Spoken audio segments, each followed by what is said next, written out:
Dr. Aris Thorne stood in the sterile white chamber of the Global Science Coalition facility, her dark eyes fixed on the object that had consumed the world's greatest minds for 18 months. The artifact sat beneath reinforced glass, approximately 3 feet across, resembling a chessboard but utterly alien in its construction. Its surface shimmered with colors that shouldn't exist, hues that made her head ache when she stared too long. "Another failure, Dr. Thorne," Director Chen announced, his voice heavy with exhaustion. Behind him, screens displayed the latest data from the world's top game theorists, mathematicians and cryptographers. Every analysis ended the same way: inconclusive. Aris stepped closer. The board wasn't flat but seemed to exist in multiple dimensions simultaneously. Sometimes it appeared to have 64 squares, other times hundreds, occasionally just 9. The pieces, if they could be called that, defied description. They weren't solid objects but shifting forms that resembled everything from geometric shapes to living creatures to pure light. "Tell me again how we found it," Aris said softly. Director Chen sighed. "Mars Colony 7, during the underground excavation. Buried 2 kilometers beneath the surface, in a chamber that predates human civilization by millions of years. The moment we brought it to the surface, it activated." Aris remembered watching the news footage. The artifact had begun glowing, its pieces moving on their own in patterns that hypnotized anyone who watched. 3 scientists suffered mental breakdowns trying to understand it. 2 more claimed they could hear the board speaking, though in no language anyone recognized. "Every chess grandmaster, every AI we've built, everyone has tried," Dr. Reeves added from his workstation. His hands trembled slightly. He'd been one of the first to study the artifact intensely. "It follows no logic we understand. The pieces don't move according to any rules from physics, mathematics, or game theory. Sometimes they move backward in time. Sometimes they occupy multiple positions at once." Aris approached the glass, her reflection merging with the artifact's strange glow. She'd spent her entire life seeing patterns others missed. As a child, she'd been diagnosed with an unusual form of synesthesia where numbers, sounds, and visual patterns all translated into each other in her mind. What others saw as chaos, she perceived as symphony. "Has anyone considered," she began quietly, "that maybe it's not a game at all?" The room fell silent. Director Chen frowned.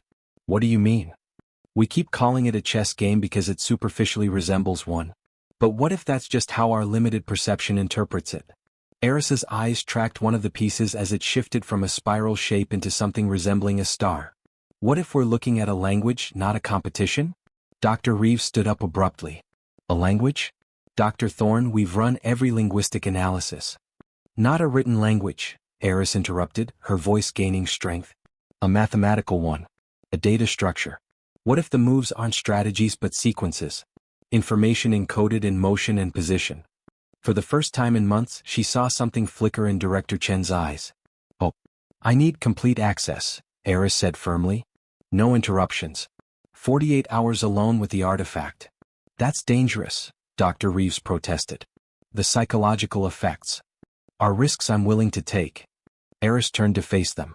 "Every minute we waste, we're missing something. I can feel it. This artifact is trying to tell us something, and we've been too busy treating it like a puzzle to solve instead of a message to receive." Director Chen studied her for a long moment, then nodded slowly. 48 hours. But we'll be monitoring everything. Any sign of distress and we pull you out immediately." As the others filed out, Aris remained, her gaze locked on the impossible chessboard. Somewhere in those shifting pieces and dimensional movements was a pattern. She just had to stop thinking like a human and start perceiving like whatever created this marvel. The artifact pulsed once as if acknowledging her presence. The real work was about to begin. Hour 12. Aris sat cross-legged on the floor, her notebooks scattered around her like fallen leaves. She'd filled 37 pages with observations, sketches, and what looked like nonsensical equations to anyone else. Her eyes were bloodshot, her coffee long cold, but her mind had never been more alert. "Talk to me," she whispered to the artifact. "Show me what you are." The breakthrough came at hour 17, in a moment of exhaustion-induced clarity. Aris had been staring at a piece that resembled a spinning galaxy when suddenly, the way she was looking at it shifted. Instead of trying to understand where it would move next, she simply observed its current position in relation to all the others. Numbers flooded her mind. Not random but sequential. Coordinates. Her heart began to race. She grabbed her tablet and started typing furiously, translating what she saw into mathematical notation. The piece wasn't moving randomly, it was describing a location in space. And the way it spiraled wasn't just movement, it was showing the passage of time. "Oh my God," she breathed.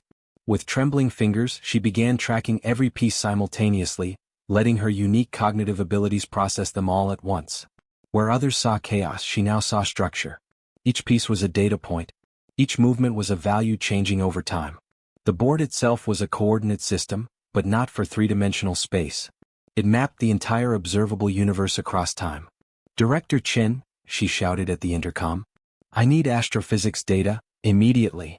Star charts, galaxy movements, supernova records for the past million years." Within 20 minutes, her screen filled with astronomical data. Aris began cross-referencing, her fingers flying across her keyboard. One piece that had been shifting between positions for months, she'd thought it was random. But when she plotted its movements against known stellar events. "Supernova SN 2847, she whispered. The piece had predicted its explosion 3 months before any telescope detected it. But the artifact had known. The position, the timing, everything encoded in movements that appeared meaningless. She spun around to another piece, then another.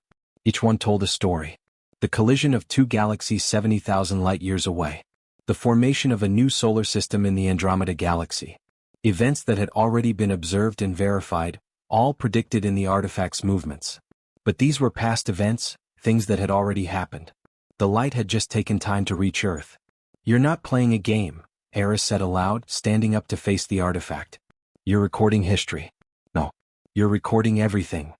She approached the glass barrier, her scientific detachment crumbling into wonder. "But if you can predict things we've already observed, what about?" She turned to the pieces that were still moving, showing events that hadn't been verified yet. "What about the future?" Her hands shook as she began the most important work of her life. She needed to decode the temporal markers, understand how the artifact distinguished between past, present, and future. The pieces moved in patterns that her mind could now partially translate, but she needed the complete grammar of this cosmic language. Hour 32. She'd cracked the temporal coding. The artifact used something like quantum superposition to represent time, multiple states existing simultaneously until observation collapsed them into specific moments. Events that had already occurred were collapsed in the artifact's representation. Events that hadn't yet occurred remained in flux, showing probability clouds. But some future events showed as almost completely collapsed, meaning they were nearly certain to occur. Aris pulled up current astronomical projects, ongoing observations, predictions from humanity's best scientists. Then she compared them to what the artifact was showing. "No," she whispered, staring at one particular piece. "That's impossible. According to the artifact, there was a sentient civilization in the Proxima system. Not just microbes or potential life. A fully developed, technologically advanced species. And they were about to make first contact. Not with Earth. With another species humanity hadn't even discovered yet." Aris's mind reeled. She checked her calculations 3 times, but the data was clear. The artifact was showing her a galactic community that Earth didn't know existed. A vast network of civilizations, all interconnected, all following patterns that had been predicted millions of years ago. "Dr. Thorne?" Director Chen's voice crackled through the speaker. "Your vitals are spiking. Do you need a break?" "No," she said, her voice barely audible. "I need more time. Director, I've barely scratched the surface. This artifact, it's not from one alien species. It's a record keeper. A universal chronicle." "What are you saying?" Aris turned to face the observation window, though she could only see her own reflection. "I'm saying whoever created this didn't just predict a few events. They mapped everything. Every major occurrence in the universe's history and future. It's all here. That's impossible. So is this artifact's existence, yet here it sits." Aris looked back at the shifting pieces. "And Director? One of the pieces represents Earth. Represents us." The silence on the other end of the intercom was deafening. "I need to know what it says about humanity," Aris continued quietly. "I need to know what role we're supposed to play in all of this." "Then keep working," Director Chen finally responded. "The world is waiting." Aris nodded, though no one could see. She returned to her notes, but one thought kept echoing in her mind. If the artifact could predict supernovas and first contacts and the rise of civilizations, what else had it already seen? And more terrifyingly, was any of it changeable? Day 3. Aris had barely slept, sustaining herself on coffee and the sheer electricity of discovery. The observation room had filled with scientists, all watching in silent awe as she decoded piece after piece, translating the alien chess game into understandable predictions. This piece here, she pointed at a form that looked like a blooming flower made of light, represents the Kepler 442 system. According to the artifact 47 years ago, the star should have exhibited unusual flare activity. Dr. Reeves checked the historical data. My God. It did. We documented it but couldn't explain the pattern. You're saying this predicted it? Not predicted. Recorded. Aris moved to another piece. The artifact doesn't guess. It knows. Which means whoever created it understands causality at a level we can't comprehend. She gestured to the entire board. What we're looking at is a map of cosmic significance. Not every star, not every planet, that would be impossible even for this technology. But every major event that shapes the universe's development. Supernovas that create elements necessary for life. Galaxy collisions that trigger star formation. The birth and death of civilizations that reach certain technological thresholds. Director Chen leaned forward. And it's all accurate? Every past event I've verified has been perfect. Not approximately correct, absolutely precise. Aris's voice carried a mix of wonder and fear. 3 months ago, we detected unusual gravitational waves from the NGC 4993 galaxy. Scientists are still debating the cause. The artifact showed this event occurring exactly when it happened. It was a collision between two neutron stars, and the artifact predicted it would create specific heavy elements that would eventually seed a new planetary system. How could it possibly know that? Dr. Reeves asked. That's what terrifies me, Aris admitted. Either someone observed the entire history of the universe and encoded it here, or... She paused, the implication heavy in the air. Or the universe itself is deterministic enough that these events can be calculated from initial conditions. She moved to a cluster of pieces that seemed to interact with each other in complex patterns.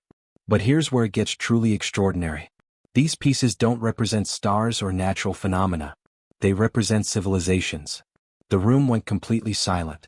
Aris pulled up a holographic display, overlaying her translations onto known space. This piece, which looks like a double helix, represents a silicon-based civilization in the Triangulum galaxy. They reached spacefaring capability approximately 12,000 years ago. This one, resembling a crystal formation, is a collective intelligence from the Sombrero galaxy that exists partially in subspace. Wait, Director Chen interrupted. You're telling us there are specific alien civilizations marked on this board? Ones we've never detected? 17 that I've identified so far, Aris confirmed. And the artifact shows their development, their expansion, their interactions with each other. Look here, she pointed to two pieces that seemed to orbit each other. These two species met approximately 3,000 years ago. Initially there was conflict, but the pieces show them eventually forming an alliance. How can you possibly know that from just watching them move? Dr. Reeves asked skeptically. Aris smiled tiredly. Because the movements follow patterns. Conflict is represented by erratic, opposing motions. Cooperation shows as harmonized, synchronized movement. It's like reading music. Once you understand the notation, you can hear the symphony. She zoomed in on a specific region of space. But the most important verification came yesterday. Remember the anomalous radio signals detected from the Proxima system 2 weeks ago? The ones NASA classified and refused to discuss publicly? Director Chen's expression hardened. That's classified information, Dr. Thorne. Then you know I'm right. Aris met his gaze steadily. The artifact showed increased activity in that region months ago. A piece that had been dormant suddenly began moving in patterns consistent with technological development reaching communication threshold. The radio signals aren't random. They're a civilization announcing itself. The implications hung in the air like a thunderstorm about to break. What else? Director Chen asked quietly. Aris took a deep breath. The Arcturians, that's what I'm calling the civilization near Arcturus. They're going to make first contact with the Proxima species in approximately 8 months. The artifact shows their pieces converging. And Earth. Director Chen pressed. What about us? Aris walked to a specific piece, smaller than many others, that glowed with a soft blue light. It looked fragile compared to the larger, more complex pieces around it. This is us, she said softly. Humanity. Everyone moved closer to see. The piece was beautiful in its simplicity, but it was surrounded by others, larger and more established. like a child in a room full of adults. We're part of the board, Aris continued. Part of the cosmic order. But we're young. Recently emerged. Most of these other civilizations have thousands or millions of years of development beyond us. What does our piece show? Someone asked. Aris was quiet for a moment. That's what I'm still trying to understand. Our movements are different from the others. More unpredictable. Most pieces follow clear trajectories, but ours? It's like the artifact isn't certain about us yet. What does that mean? I don't know, Aris admitted. But I have theories. Maybe humanity is at a crucial decision point. Maybe our future isn't as predetermined as the others. She looked at the artifact with something approaching reverence. Or maybe we're just too chaotic for even this cosmic map to fully predict. Dr. Reeves pulled up recent astrophysical data. Dr. Thorne, if this artifact can verify all these past events, we need to focus on the predictions we can test soon. What's the next major event it shows? Aris scrolled through her notes. In 6 weeks, there should be an unusual gamma-ray burst from a source in the Carina constellation. Specific coordinates. She rattled off numbers.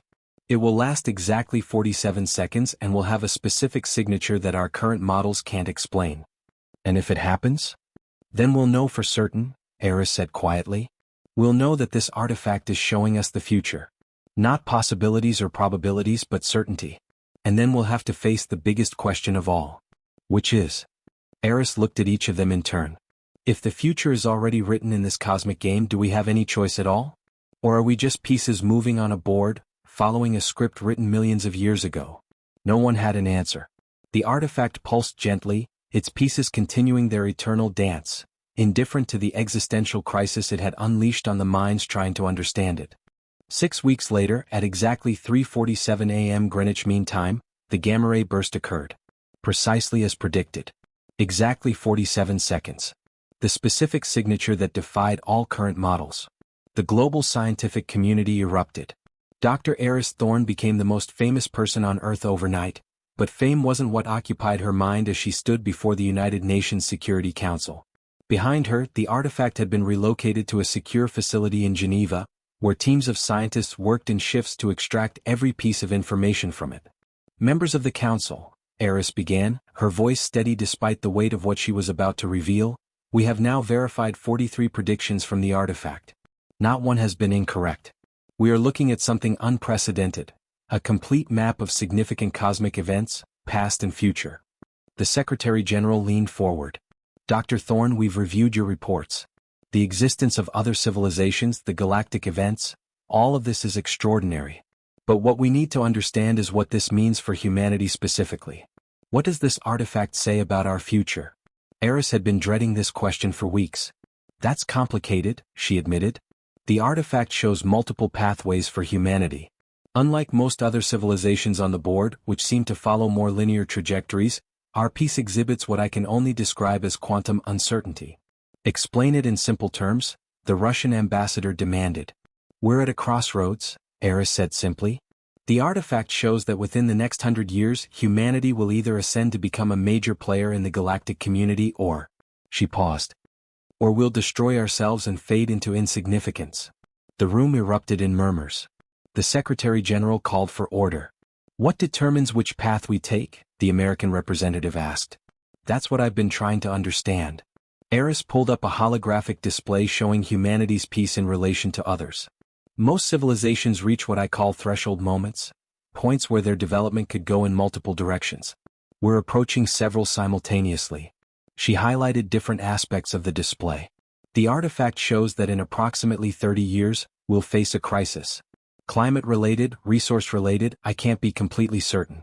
But how we handle that crisis determines everything that follows. And if we handle it well? Aris smiled slightly. Then something remarkable happens. The artifact shows our piece beginning to interact with others. First contact, but not in the way we've imagined. We don't go looking for aliens, they come looking for us.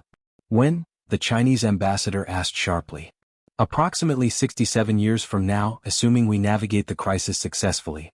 A delegation from what I call the Galactic Accord, an alliance of 7 civilizations, will make formal contact with Earth.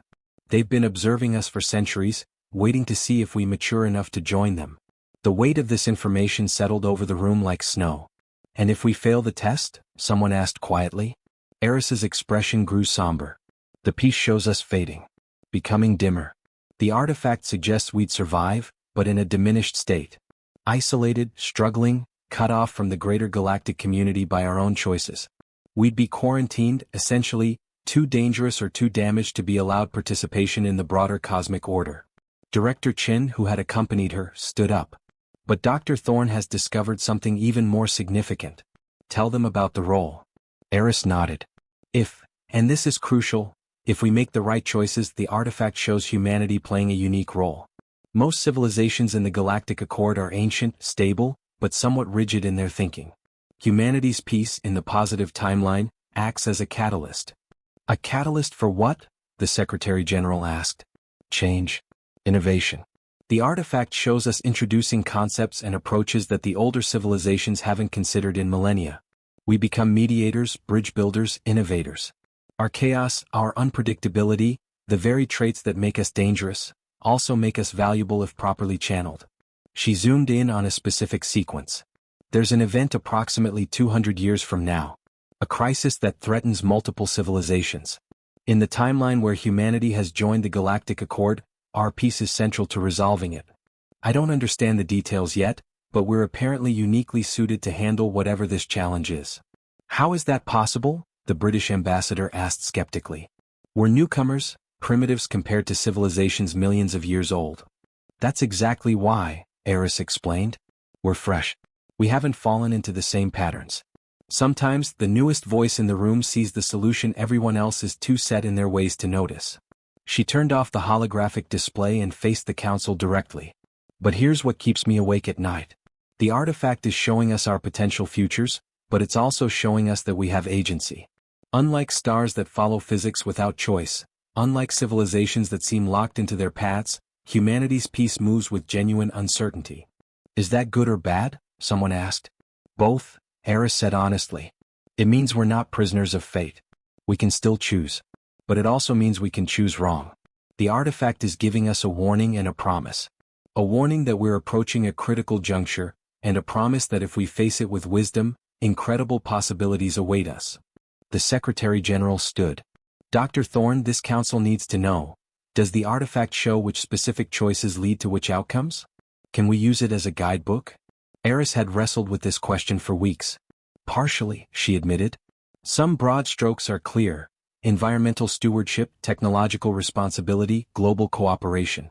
But the artifact doesn't give us a step-by-step manual. I think. She paused, choosing her words carefully. I think whoever created this wanted to inform civilizations without robbing them of the growth that comes from making difficult choices.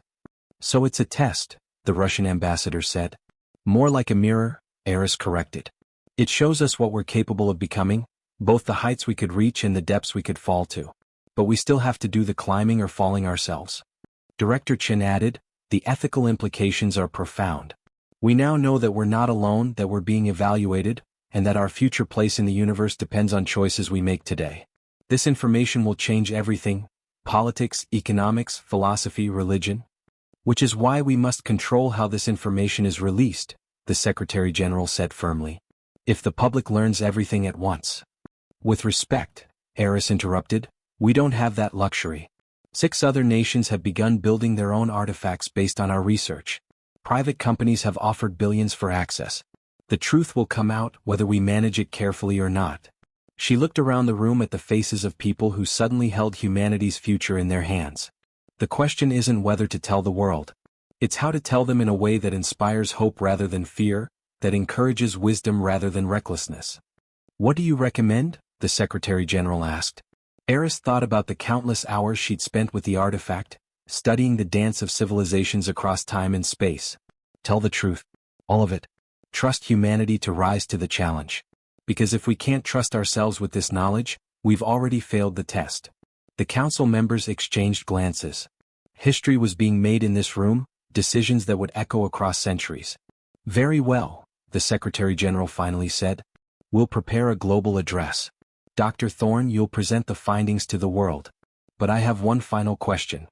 Yes. Do you believe we'll make it? Do you think humanity will choose wisely? Aris smiled, thinking of all the chaos and beauty she'd witnessed in human history, All the times her species had surprised everyone by finding a way forward. "I think," she said carefully, "that we're more than capable of it. Whether we will or not. That's the game we're all playing now. And for the first time, we're playing with the knowledge that it actually matters on a cosmic scale." The artifact, miles away in its secure chamber, pulsed gently. Humanity's peace continued its uncertain dance, balanced between futures, waiting to see which way the species would choose to move. The game, as they say, was afoot. 3 months after the global revelation, the world had fractured into camps. Some hailed the artifact as proof of divine design, others as a challenge to overcome, still others as a prison sentence. Fate already decided. Aris stood in her new office at the International Cosmic Studies Center, watching news feeds from around the globe. Protests and celebrations occurred simultaneously. Scientists scrambled to verify every detail. Religious leaders debated what it meant for concepts of free will and divine plan. Governments quietly began restructuring their long-term policies. "You look tired," came a familiar voice. She turned to find Dr. Marcus Webb, a philosopher who'd been brought onto the team to help interpret the ethical dimensions of the artifact's revelations. He carried 2 cups of coffee, offering her one.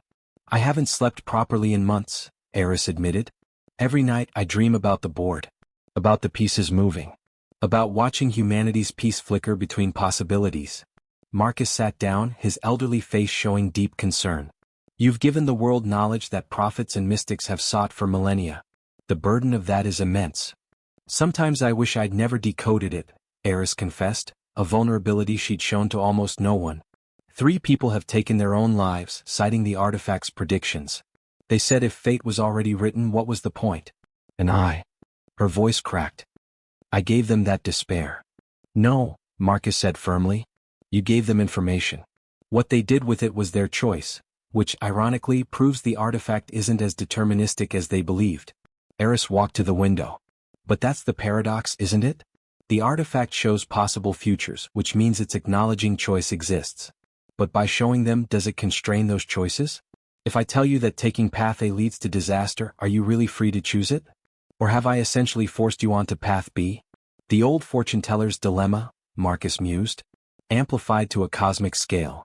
It's worse than that." Aris turned to face him. "I've been analyzing the peace movements more deeply. There's a pattern I didn't initially understand. Some civilizations on the board, they discovered their own artifacts. They learned about their futures too." Marcus set down his coffee. "And what happened to them? Mixed results.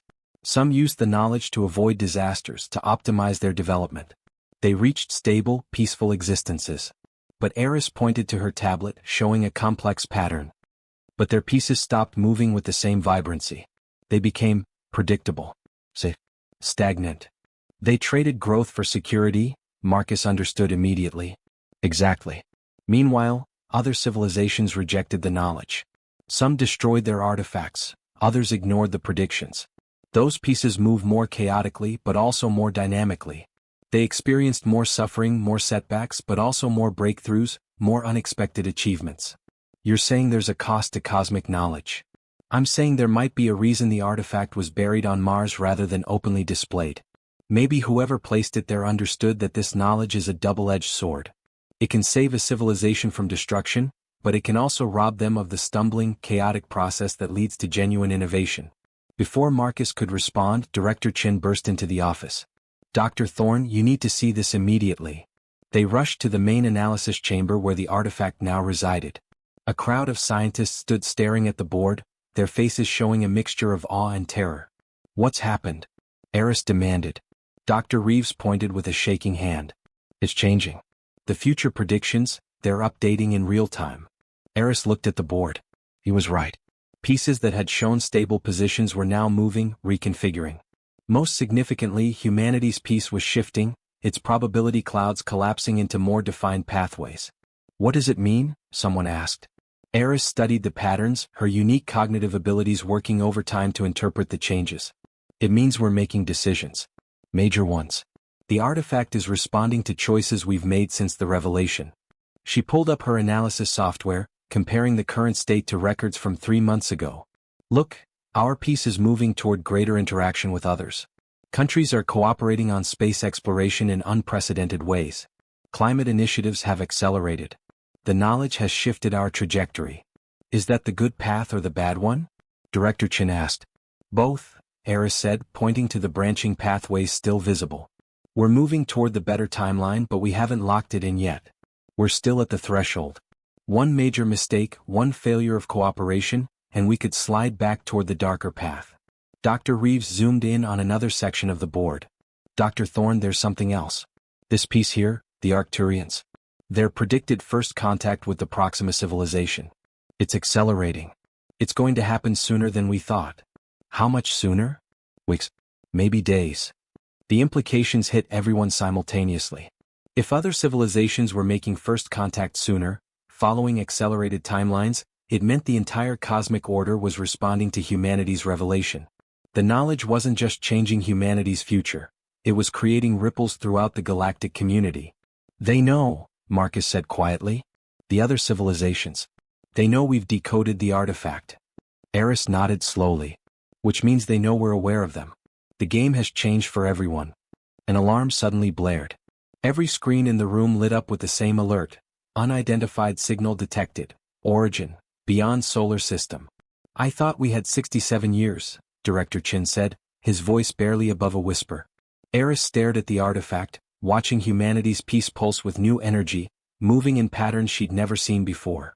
We did. But we changed the timeline by learning about it. Whoever's out there, they're responding to our knowledge. She turned to face the room. Everyone thought learning the future would give us control. We were wrong. It gave us responsibility. And now we're going to find out if we're ready for it. The signal continued, a repeating pattern that every radio telescope on Earth was now tracking. Humanity had learned it wasn't alone. But in doing so, it had announced itself to the universe far sooner than anyone anticipated. The cosmic game had entered a new phase. And humanity's next move would determine whether they were ready to play. The signal wasn't random noise. Within 6 hours, linguists, cryptographers, and AI systems working in concert had confirmed what everyone hoped and feared. It was deliberate communication. Aris stood in the emergency response center, surrounded by representatives from every major nation and scientific organization. On the screens, the decoded message played on repeat. Not words, but mathematical proofs, universal truths that any technologically advanced species would recognize. Followed by coordinates. Followed by a question mark. They're asking where we are, Dr. Sarah Kim, a NASA linguist, explained unnecessarily. Everyone understood the implication. Do we respond? The U.S. president asked via video conference. Other world leaders watched from their own locations. We have to assume they already know, Aris said, pulling up the artifact's display. Look, the pieces. The Arcturians' piece is moving toward ours. Not toward the Proxima civilization as predicted. Toward us. Why the change? Someone asked. Because we discovered the artifact, Marcus explained, having joined the emergency session. Think about it, how many civilizations in the galaxy know about this cosmic map? Probably very few. By decoding it, we've essentially announced ourselves as something unusual. A young species that managed to do what most can't. Director Chen added, we're not just another emerging civilization anymore. We're a wild card. And that makes us interesting.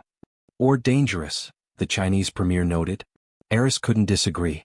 She'd been studying the artifact's updated patterns constantly. The Arcturians' trajectory change isn't hostile, at least I don't think so. Their piece isn't showing conflict markers. It's showing curiosity? Investigation? The patterns are consistent with first contact protocols from other successful meetings in the artifact's history. So they want to meet us, the UN Secretary General summarized. How long do we have? Based on the signal origin and the artifact's predictions, I'd estimate they're approximately 6 months away at their current speed. Aris manipulated the display. But here's what concerns me. Look at these other pieces, smaller civilizations throughout the galaxy. They're all responding to the same event. Some are moving closer to observe. Others are retreating, distancing themselves. We've become a galactic spectacle, Dr. Reeves said grimly. More than that, Aris corrected. We've become a test case. A young civilization that learned its own future. Will it use that knowledge wisely or foolishly? Everyone's watching to see what happens. The weight of that statement settled over the room. We need to prepare a response, the Secretary General decided. Dr. Thorne, what does the artifact suggest about first contact? How have successful meetings occurred in the past? Aris had been preparing for this question. She displayed several historical first contacts encoded in the artifact. There are patterns. Successful contacts share common elements: gradual approach, mathematical communication, demonstration of peaceful intent, exchange of basic knowledge before meeting physically. And unsuccessful ones? Usually involve rushing the process, misunderstanding intentions, or allowing fear to drive decisions.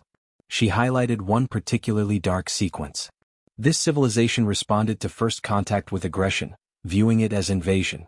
The advanced species withdrew, and the aggressive civilization was quietly quarantined, prevented from expanding into the broader galactic community for 2,000 years. A prison sentence, someone muttered. More like a pause button. Marcus Clark Continue 11:24 IFID. The advanced civilizations don't destroy younger species that react poorly. They just wait. They'll try again in a few centuries when the younger species has matured. Which means our response to the Arcturians in the next 6 months will determine not just whether we join the galactic community, Aris said, but whether we're even allowed to try. The president spoke up. Dr. Thorne, if you had to advise us on how to proceed, what would you say? Aris took a breath. This was the moment she'd been dreading and preparing for simultaneously. Respond honestly and humbly. Acknowledge that we're young, that we're learning, but that we're eager to understand our place in the larger universe. Share what we've learned from the artifact. Show them we're capable of deep comprehension, but also admit what we don't understand. Show strength or show vulnerability? The Russian premier asked skeptically. Show wisdom, Aris replied. Which sometimes means acknowledging vulnerability. The artifact's historical patterns show that advanced civilizations don't respect arrogance from younger species. But they do respect self-awareness, curiosity, and the courage to admit limitations. What if they're not as benevolent as we hope? Someone challenged. Marcus interjected. The artifact shows the Arcturians as part of the Galactic Accord, the alliance that maintains stability among civilizations. They've existed for over 2 million years with no recorded instances of aggressive expansion or exploitation. They're not conquerors. They're caretakers. But they're also judging us, Aris added. Make no mistake, this first contact is an evaluation. They're deciding whether we're ready to join their community or whether we need more time, possibly centuries more, to mature. Director Chen stood. Then we have 6 months to prove we're worthy. What do we need to do? Aris pulled up a comprehensive analysis. First, we respond to their message with humility and openness. Second, we use these 6 months to show them the best of humanity. Accelerate global cooperation projects. Demonstrate environmental responsibility. Show technological advancement balanced with ethical consideration. We need to clean up our act, the Secretary General said bluntly. Not just clean up, fundamentally shift how we operate, Aris emphasized. The artifact shows that civilizations ready for galactic community have achieved certain milestones. Planetary governance that prioritizes collective well-being, technology used primarily for creation rather than destruction, a philosophical framework that extends moral consideration beyond their own species. That's not 6 months of work, the British Prime Minister protested. That's generations.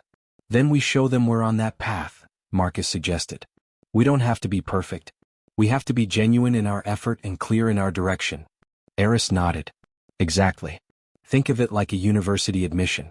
They're not expecting us to already have the degree. They're looking for potential, for the right foundational qualities that suggest we can handle the education. And if we fail this entrance exam? Someone asked. Aris looked at the artifact, at humanity's peace flickering between possible futures. Then we remain alone. Not destroyed, not enslaved, just isolated. We'll continue to develop on our own, and maybe in a few hundred or thousand years, they'll give us another chance. That's not acceptable, the US president declared. This is our moment. We can't waste it. Then we have work to do, the Secretary General said, his voice carrying a weight of determination. Dr. Thorne, prepare a comprehensive report on what the artifact shows about successful civilization development. We're calling an emergency global summit. Every nation, every leader. We have 6 months to show the universe that humanity is ready. As the conference ended and people began dispersing to their tasks, Marcus approached Aris quietly. Do you really think we can do this? Transform ourselves in 6 months? Aris stared at the artifact, watching the pieces dance their eternal dance. I think humans are capable of remarkable things when we're properly motivated. We've learned our actions matter on a cosmic scale. We've learned we're being evaluated not by some abstract future, but by actual beings who will arrive in 6 months. If that doesn't motivate fundamental change, nothing will. And if the change isn't genuine? If it's just performance? The Arcturians will know, Aris said confidently. A civilization that's been maintaining galactic order for 2 million years isn't fooled by surface appearances. They'll look at our patterns, our trajectory, our fundamental nature. We can't fake our way through this. Marcus smiled slightly. Then perhaps that's the real gift of the artifact. Not showing us the future but forcing us to honestly confront who we are in the present. Aris hadn't thought of it that way, but he was right. The artifact wasn't just a cosmic map, it was a mirror. And humanity was about to find out if it liked what it saw reflected back. The signal from the Arcturians continued its steady pulse, a cosmic clock counting down to the moment when humanity would step onto the galactic stage. The question was, would we stumble or would we stride forward with the confidence of a species ready for its next evolution? 6 months to find out.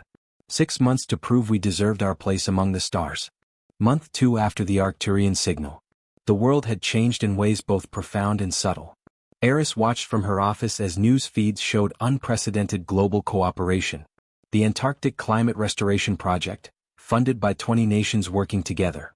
The Global Resource Sharing Initiative, redistributing food and medicine based on need rather than profit. The Joint Space Defense and Exploration Program, pooling humanity's technological resources. It's remarkable, Dr. Reeves said, reviewing data on his tablet. Global conflicts are down 63%. International cooperation indices are at historic highs. It's like the entire species suddenly remembered how to work together. Fear is a powerful motivator, Marcus noted, though his tone suggested something more complex than simple fear. Is that all this is? Aris asked. Performance driven by fear of judgment? She'd been wrestling with this question constantly. Were humanity's changes genuine evolution or just sophisticated pretense? The artifact would show the truth eventually, but right now, uncertainty gnawed at her. Director Chen entered with urgent news. The Arcturians sent another message. This one's different. They gathered around the main display. The new signal was more complex, containing what appeared to be historical records. Images, data, mathematics, all telling a story. It's their own history, Dr. Kim explained, her fingers flying across her interface as she decoded the message. They're showing us how they developed as a civilization. Look, this shows their own threshold moment approximately 1.8 million years ago. The data painted a picture of a species not unlike humanity facing similar challenges. Resource scarcity, ideological conflicts, environmental degradation. But then a shift. A decision point where they chose cooperation over competition, sustainability over exploitation, collective wisdom over individual power. They're giving us a template, Aris realized. Showing us their path not as a demand to copy it, but as proof that transformation is possible. There's more, Dr. Kim continued. They're showing us 3 other civilizations they made first contact with. 2 succeeded in joining the Galactic Accord. 1.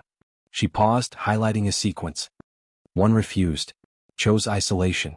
The Arcturians respected their choice and withdrew, but they've monitored from a distance. That civilization still exists, but separately, following its own path. So we have options, Marcus said. This isn't join or die. It's join or politely decline and be left alone. But look at the isolated civilization, Aris pointed out. Their technological development stagnated. Without access to the collective knowledge of the galactic community, they're thousands of years behind where they could be. Choosing isolation isn't punishment, but it has consequences. Director Chen studied the data thoughtfully. This message feels like reassurance? They're trying to reduce our anxiety about first contact. They're intelligent enough to know we're terrified, Marcus agreed. A young species suddenly aware of cosmic neighbors millions of years more advanced. They're trying to show us they understand our position. Aris pulled up the artifact's display. And look, our piece. The probability clouds are collapsing more definitively toward the positive timeline. Our changes these past 2 months, they're having real effect. Or the artifact is responding to the Arcturians' reassurance message, showing that their approach is working, Dr. Reeves suggested. It was the chicken and egg question they couldn't answer. Did the artifact predict the future, or did knowing the prediction create the future? Aris suspected it was both, a strange loop of causality that her linear human mind struggled to fully grasp. Dr. Thorne, you have a call from the International Ethics Committee, an assistant announced. The ethics committee had been formed specifically to address the philosophical challenges posed by the artifact and first contact. Aris joined the video conference, finding herself facing philosophers, religious leaders and ethicists from every tradition. Dr. Thorne, the committee chair, Professor Adissa from Nigeria began, "We've been analyzing the global changes of the past 2 months. Our question is this: are we becoming better because we want to or because we're being watched?" It was the question Aris had been avoiding. "Does the motivation matter?" she asked carefully, "if the results are genuine? If nations are cooperating, if resources are being shared, if environmental damage is being reversed? Does it matter whether the impulse comes from internal growth or external pressure?" "Yes," responded Rabbi Kleinman from Israel. "Because when the external pressure is removed, will the changes persist? If we're only good when being judged, we're not truly good at all." "But perhaps," offered Dr. Chinwei, a Buddhist monk, "the external pressure is simply revealing what was always possible. The capacity for cooperation existed within humanity all along. The Arcturians' approach simply gave us permission to express it." Imam al-Rashid added, "Every spiritual tradition teaches that we are capable of both great good and great evil. The question is which nature we choose to cultivate. The artifact and the Arcturians haven't changed our nature, they've clarified the stakes of our choice." Aris found herself nodding. I think the artifact shows us that this is the test every emerging civilization faces. Not whether they can be good when it's easy, but whether they can choose wisdom when the consequences of foolishness become clear." "So we're being tested on our capacity for enlightened self-interest?" Professor Adissa asked. "Maybe," Aris replied. "Or maybe the test is whether we can transcend self-interest entirely. The Galactic Accord isn't held together by mutual benefit calculations, at least not according to the artifact. It's held together by a genuine philosophical commitment to collective flourishing. Can humanity reach that?" Rabbi Kleinman asked skeptically. "Can we move beyond tribalism, beyond nationalism, beyond self-interest in just a few months?" "We don't have to complete the journey," Marcus interjected, having joined the call. "We just have to show we've genuinely started it. The Arcturians aren't expecting perfection. They're looking for direction and authenticity." The discussion continued for hours, wrestling with questions that philosophers had debated for millennia, but now with cosmic stakes attached. When the call ended, Aris felt exhausted but strangely hopeful. Humanity was having these conversations. People were genuinely questioning, genuinely trying to understand what it meant to be a species worthy of cosmic citizenship. "Come see this," Dr. Reeves called from the main display. The artifact was showing something new. Humanity's piece had begun moving in a pattern it had never shown before, a dance that resembled what other established civilizations displayed. "We're stabilizing," Aris whispered. "The artifact is showing us moving definitively toward the positive timeline. 4 months until the Arcturians arrive," Director Chen noted. "Do you think we'll be ready?" Aris watched the piece dance, watched the patterns emerge that suggested a species finding its footing, beginning to understand its place in something larger than itself. "I think," she said slowly, "that we're doing what every young civilization must do. We're growing up. Quickly, messily, imperfectly, but genuinely. And maybe that's all anyone can ask." The artifact pulsed as if in agreement. Outside, around the world, humanity continued its awkward, determined transformation. Not because it had become perfect, but because it had finally understood that the alternative, isolation, stagnation, remaining locked in childhood fears, was no longer acceptable. The universe had extended an invitation. Humanity was learning how to accept it. 1 week before the Arcturians' scheduled arrival, Geneva. The artifact chamber had been transformed into something between a temple and a command center. Representatives from every nation, every scientific discipline, every philosophical tradition gathered in concentric circles around the alien chess game that had changed everything. Aris stood at the center, her appearance transformed by 6 months of intense focus. She'd aged, but in a way that suggested wisdom rather than just weariness. Around her, holographic displays showed real-time data, the Arcturian vessel's position, humanity's transformation metrics, the artifacts constantly updating predictions. "They're slowing down," Dr. Reeves announced. "Entering the outer solar system now. They'll reach Earth orbit in exactly 7 days." The room fell silent. It was real now. No more theoretical discussions or preparations. In 7 days, humanity would meet its cosmic neighbors. The final message arrived, Dr. Kim said, pulling up the decoded transmission. "They're asking permission to approach. Showing their vessel's specifications." demonstrating that they're unarmed and come peacefully. Marcus studied the data.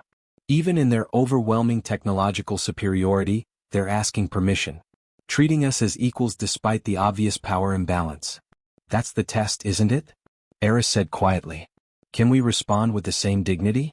Can we welcome them without either arrogance or servility? The UN Secretary-General stepped forward. Dr. Thorne, the World Council has asked you to be humanity's primary representative during first contact. You understand the artifact better than anyone. You've become the bridge between our understanding and theirs. Aris felt the weight of that responsibility.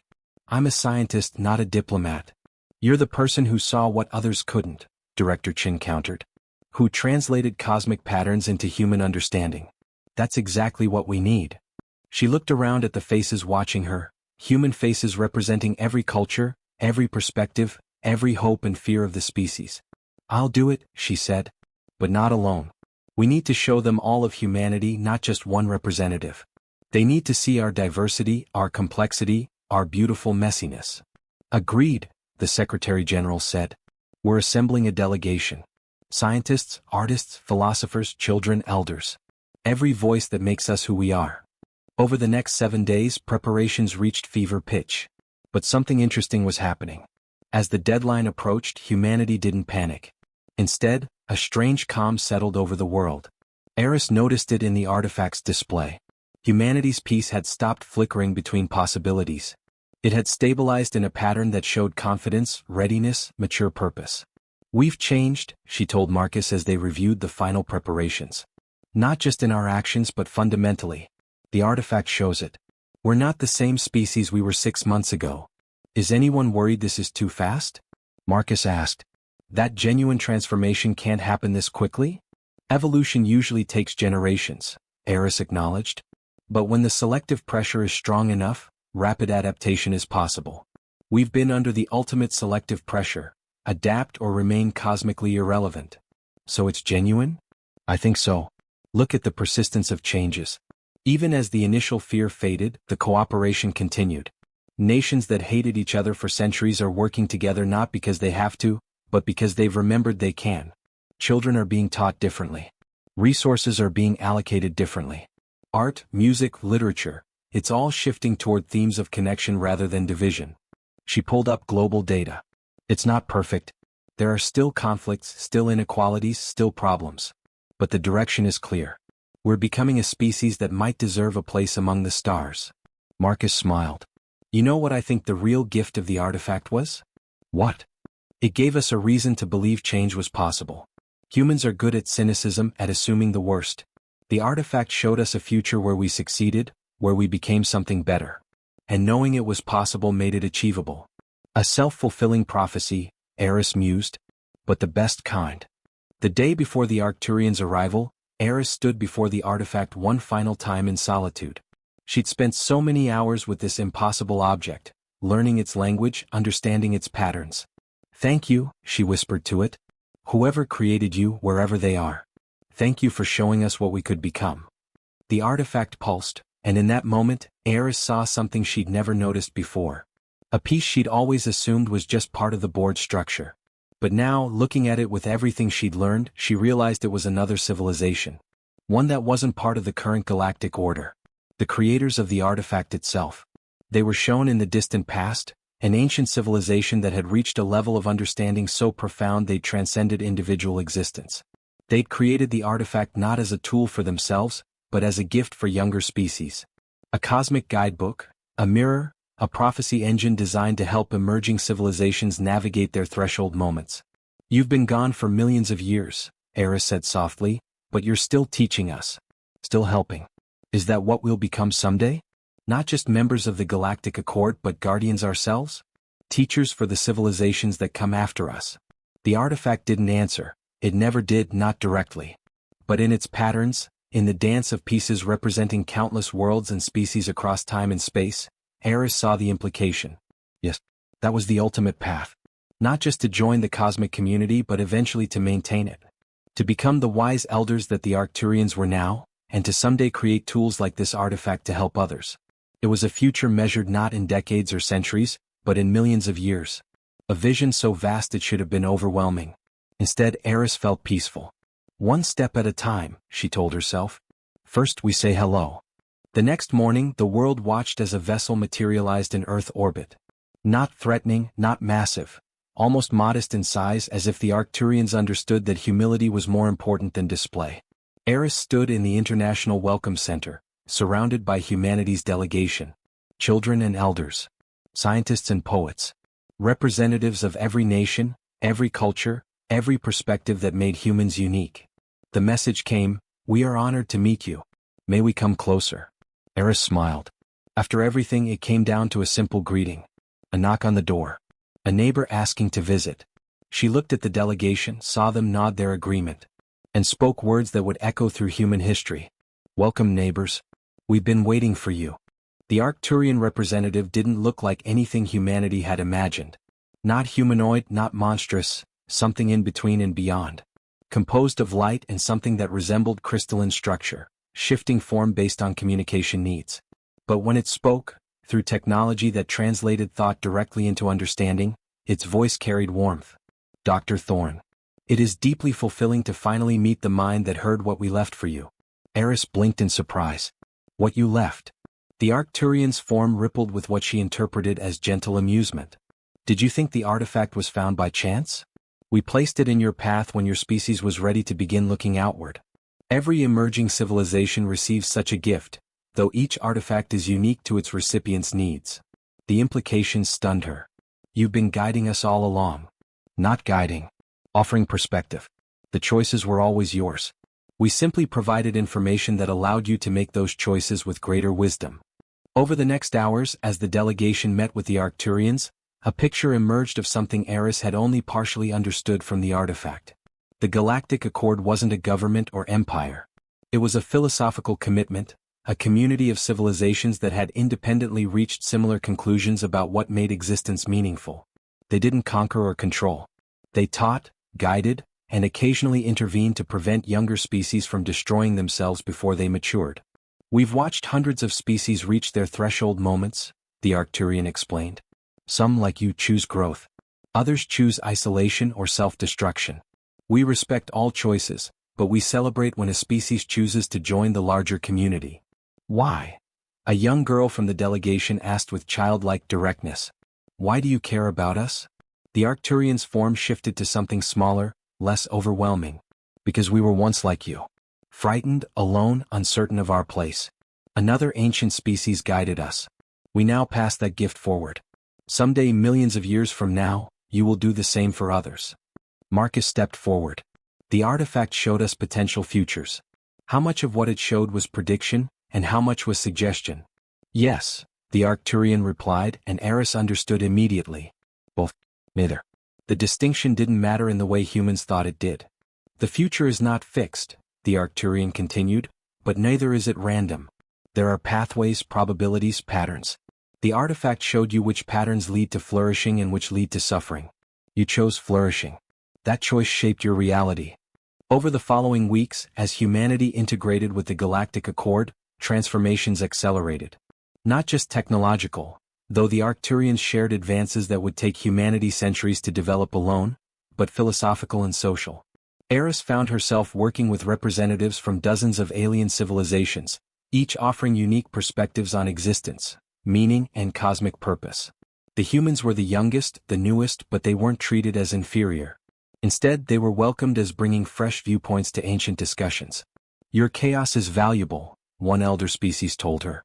"We've become stable, perhaps too stable.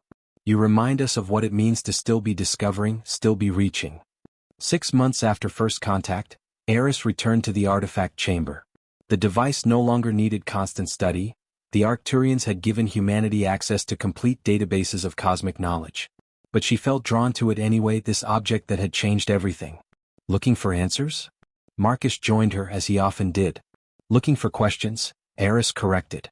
"The artifact showed us so much, but now I realize it was only a beginning. The more we learn, the more we understand how little we actually know." "Isn't that what growth is?" Marcus smiled. "Constantly expanding the boundary between knowledge and mystery?" Aris nodded. "The Arcturians told me something yesterday. They said that in approximately 50,000 years, if humanity continues its current development, we'll be ready to become teachers ourselves. To guide other emerging species. 50,000 years. That's hard to imagine. But not impossible. Aris looked at the artifact, at the piece representing humanity, now stable, bright, moving in harmony with other pieces. We're part of something so much larger than ourselves. Not just the galactic community, but a chain of teaching and learning that stretches back millions of years and will continue millions more into the future. Does knowing that change how you see our daily lives? Marcus asked.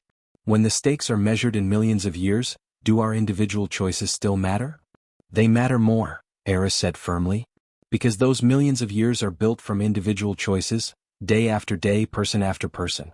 We're not just living our own lives, we're building the foundation for everything humanity will become. She turned to face him fully. That's what the artifact really showed us. Not just the future but our responsibility to it. We're not the end point of human evolution. We're barely the beginning. But we're the beginning, and that matters more than we can possibly comprehend. News alerts began flashing. Another emerging civilization had been detected in a distant galaxy, just reaching its threshold moment. The Galactic Accord was assembling observers. Will we send someone? Marcus asked. Not yet, Aris replied. We're too new, too eager. We'd project our own experience onto theirs. Better to observe, to learn what makes each species unique. Maybe in 1,000 years, we'll be ready to help directly. She smiled at the thought. 1,000 years? Barely a blink in cosmic time, but an eternity in human experience. Somewhere in that future, humans yet unborn would stand where she stood now, looking back at this moment as the beginning of humanity's cosmic journey. What do you think we'll become? Marcus asked quietly. Aris thought about everything the artifact had shown her, everything the Arcturians had taught, all the possibilities stretching out across time and space. Something we can't yet imagine, she finally said. But something good. Something worthy of the gift we've been given. The artifact pulsed one final time, and in that pulse, Aris felt a sense of completion. Not an ending but a beginning properly launched. Humanity had passed its test, not through perfection, but through genuine effort and openness to growth. They walked out of the chamber together, leaving the artifact to continue its eternal watch over the cosmic chess game. Behind them, pieces continued their dance, civilizations rising and falling, meeting and teaching, learning and growing across the vast expanse of space and time. Somewhere in that dance, humanity's piece glowed bright and steady, moving with purpose, playing its part in a game larger and more beautiful than anyone had dreamed possible. The game continued. And for the first time in human history, we understood we weren't just playing it. We were part of it. And that made all the difference. 5 years after first contact. Dr. Aris Thorne stood in the observation deck of humanity's first deep space station, watching Earth rotate slowly below. The planet looked different now. Cleaned oceans, restored forests, cities redesigned with technology shared by the Galactic Accord. Beautiful, but that wasn't what held her attention. Her reflection in the window showed the changes too. Gray streaks in her hair, lines around her eyes from countless hours studying cosmic patterns. But her eyes held something new, peace mixed with anticipation. Dr. Thorne, you asked to be notified immediately, came Director Chen's voice through her communicator, urgent despite the early hour. The artifact is behaving strangely. Aris's heart jumped. The artifact had been stable for years, its predictions mostly fulfilled. I'm on my way. 20 minutes later, she burst into the chamber in Geneva. The room was packed with scientists, all staring at the impossible. The artifact was changing. Not updating its predictions, actually physically changing. New pieces were appearing on the board, emerging from nothing. Colors that hadn't existed before swirled across its surface. And the existing pieces, including humanity's, were moving in patterns no one had ever seen. When did this start? Aris demanded. 47 minutes ago, Dr. Reeves said, his voice shaking. Aris, look at the mathematical patterns. They're showing something arriving. The Arcturians? Someone asked. No. Aris stepped closer, her unique cognitive abilities working overtime to interpret the new patterns. Something else. Something the artifact has never shown before. She pulled up the holographic analysis and her blood ran cold. The new pieces weren't representing known civilizations. They were representing something from outside the observable universe itself. Get me the Arcturians, Aris said quietly. Now. Within the hour, representatives from 7 Accord species materialized in the chamber via quantum communication. The Arcturian ambassador's crystalline form flickered with what Aris had learned to recognize as deep concern. "We see it too," the Arcturian said without preamble. "Every artifact throughout the galaxy is showing the same phenomenon. Something is approaching that we have never encountered." "You've existed for 2 million years," Marcus said, having rushed from a philosophy conference. "How can there be something you've never encountered?" "The universe is vast," another representative spoke, a being from a species that existed partially in higher dimensions.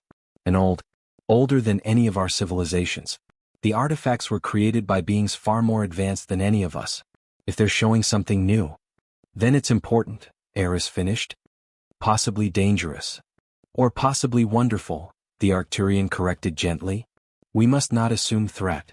Over the next 72 hours, as humanity's best minds worked alongside alien scholars, a picture emerged. The new pieces on the artifact represented something that had been traveling for billions of years, moving between galaxies, between clusters of galaxies, following patterns so vast they made the galactic accord look like a small neighborhood. "They're not invaders," Aris announced to an emergency session of Earth's government and accord representatives. "They're explorers? Gardeners? I don't have the words. But look at their historical trail in the artifact." She displayed the patterns she'd decoded. Wherever these beings traveled, civilizations flourished. Not because they were controlled or manipulated, but because they were given something: resources, knowledge, or perhaps just inspiration. "They're like the creators of the artifact," Marcus realized. "Another layer above the galactic accord.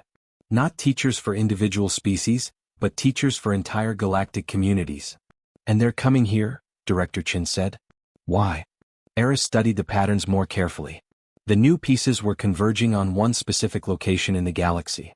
Not the Arcturian homeworld, not any of the ancient civilizations. "They're coming to see us," she whispered. "The newest species. The youngest member of the Accord." "But why would beings that ancient care about us?" someone asked. The Arcturian ambassador's form shifted, showing something Aris interpreted as profound respect. "Perhaps because you are what they once were. Every ancient being was young once. Perhaps they want to see who we've welcomed, to understand what you might become billions of years from now." Or, another alien representative suggested, perhaps they're checking our work. Seeing if we're properly guiding younger species. The implications hung heavy in the air. Humanity had just barely joined the cosmic community, and now being so ancient they made the Arcturians look like children were coming to observe them. "When will they arrive?" Earth's president asked.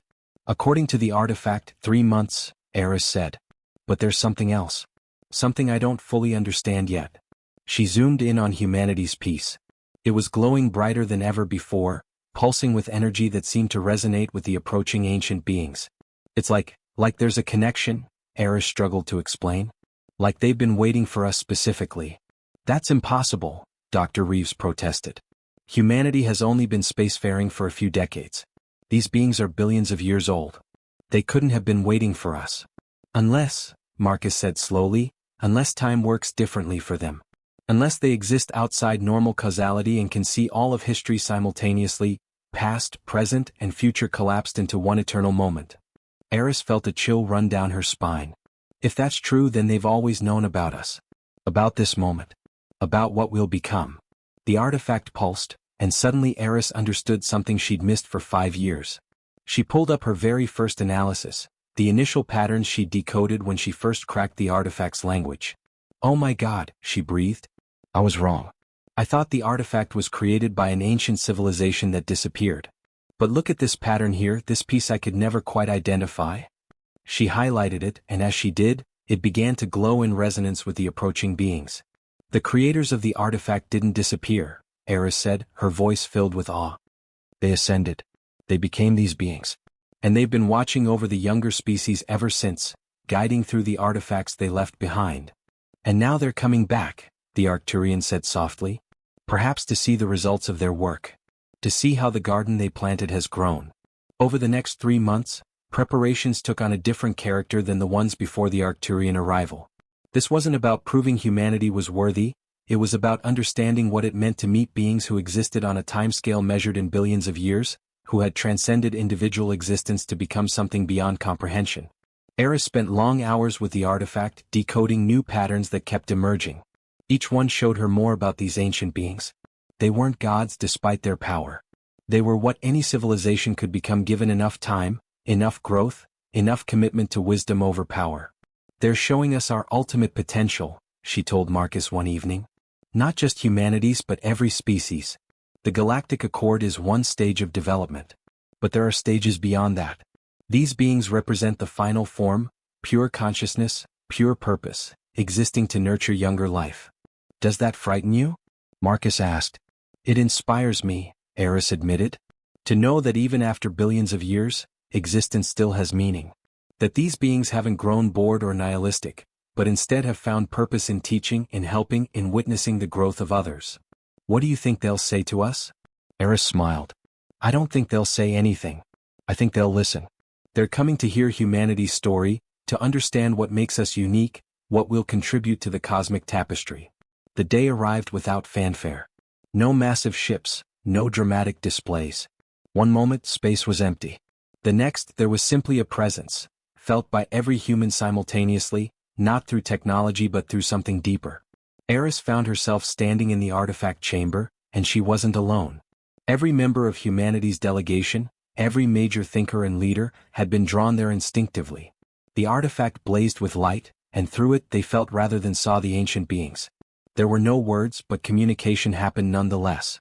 Images, feelings, understandings flowing directly into consciousness. You are young but already you teach us. Your chaos reminds us of what we once were.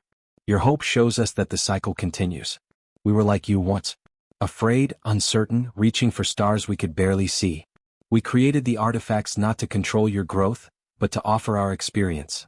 Each species must find its own path, but knowing others have walked similar roads can ease the journey.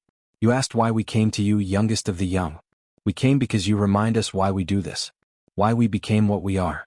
Watching you discover the artifact, decode its patterns, transform yourselves, it rekindled joy we hadn't felt in eons. Continue growing. Continue reaching. And know that billions of years from now, when you have become what we are, you will do this for others. You will leave artifacts for species not yet born. You will guide without controlling. You will love without possessing. This is the true cosmic order, not rules or hierarchy but love cascading across time. The old nurturing the young reinvigorating the old. An eternal dance where everyone is both student and teacher. The presence began to fade, but before it did, Aris felt one final message directed specifically to her. Thank you, Aris Thorne, for hearing what we left for you. For having the courage to look at chaos and find meaning. That gift, seeing patterns others miss, was always yours. We simply gave you a worthy subject for your talents. The artifact is yours now. Study it. Share it. When humanity is ready, you will create your own for species that don't yet exist. And the cycle will continue. Then they were gone, leaving the chamber silent except for the sound of humans breathing, crying, laughing in overwhelming emotion. Aris looked at the artifact, seeing it with completely new eyes. Not just a predictor of futures or a recorder of cosmic events. A gift from beings who had loved them before they even existed. A message across billions of years saying, you are not alone. You never were. You never will be. What do we do now? Someone asked into the silence. Aris thought about everything she'd learned, everything the ancient beings had shown them. About the vast timeline stretching ahead, the incredible journey humanity had just begun. We keep playing, she said simply. We keep growing. We become worthy of the gift we've been given. And billions of years from now, when species we can't imagine are just discovering their place in the universe, they'll find artifacts we leave for them. That's a long time, Marcus said. That's the point, Aris replied, smiling through her tears. It's not about the destination. It's about the journey. About every generation doing their part, adding their verse to the cosmic song. We're not just players in the game anymore. She touched the artifact gently, feeling the warmth of its ancient creation, the love embedded in every impossible atom. We're becoming composers. The artifact pulsed one final time, not with information or prediction but with something simpler and more profound. Approval. Affirmation. Love. Outside, humanity continued its daily work. But now, every action carried new weight. Every choice was a note in a symphony that would play across billions of years. Every kindness, every discovery, every moment of growth was contributing to something vast and beautiful. The game continued as it always had and always would. But now humanity understood the full board, the full stakes, the full glory of it all. And that understanding changed everything. The true end.